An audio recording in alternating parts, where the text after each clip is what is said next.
नमस्कार दोस्तों, आज के हमारे इस वीडियो में हम आपके लिए गोपाष्टमी की 2 पौराणिक कहानियां लेकर आए हैं।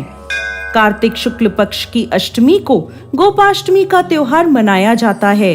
इस दिन गाय को स्नान करा के उसके बछड़े के साथ विधि विधान से पूजा की जाती है और गाय की परिक्रमा होती है।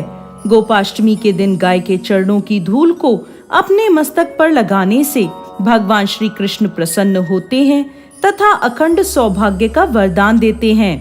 गोपाष्टमी की प्राचीन कथा के अनुसार प्राचीन काल में जब भगवान श्री कृष्ण 6 वर्ष के थे, तब वह माँ यशोदा से कहने लगे, माँ, मैं बड़ा हो गया हूँ, अब मैं बछड़े चराने नहीं जाऊंगा, अब मैं गौ माता के साथ जाऊंगा। इस पर यशोदा माँ ने नंद बाबा पर बात टाल दी और कहा, एक बार अपने बाबा से पूछ लो।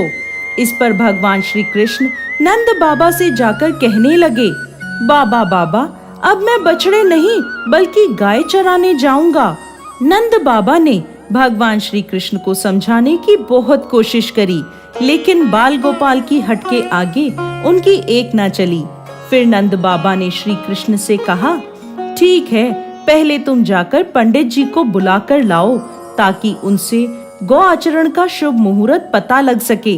भगवान श्री कृष्ण दौड़े दौड़े पंडित जी के पास गए और एक ही सांस में बोले, पंडित जी, आपको नंद बाबा ने गौ आचरण का मुहूर्त देखने के लिए बुलाया है। आप आज का ही शुभ मुहूर्त बता देना।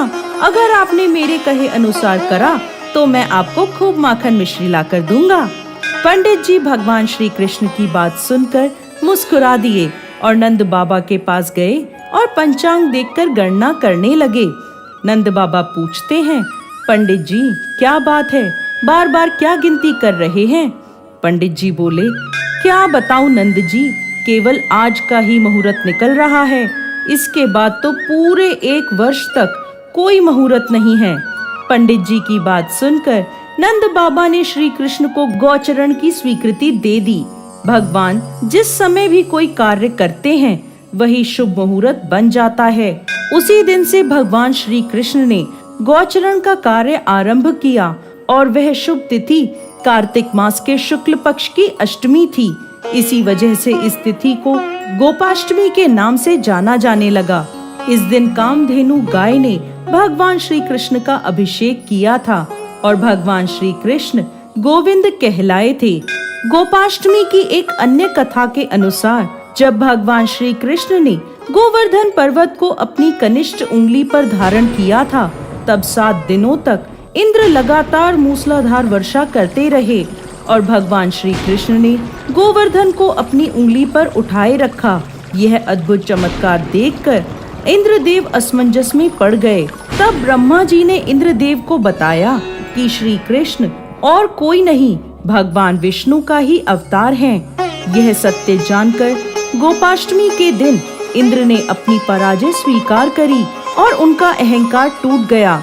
वो भगवान श्री कृष्ण की शरण में आ गए, जिसके बाद श्री कृष्ण भगवान ने कार्तिक शुक्ल अष्टमी के दिन गोवर्धन पर्वत को वापस धरती पर रखा था।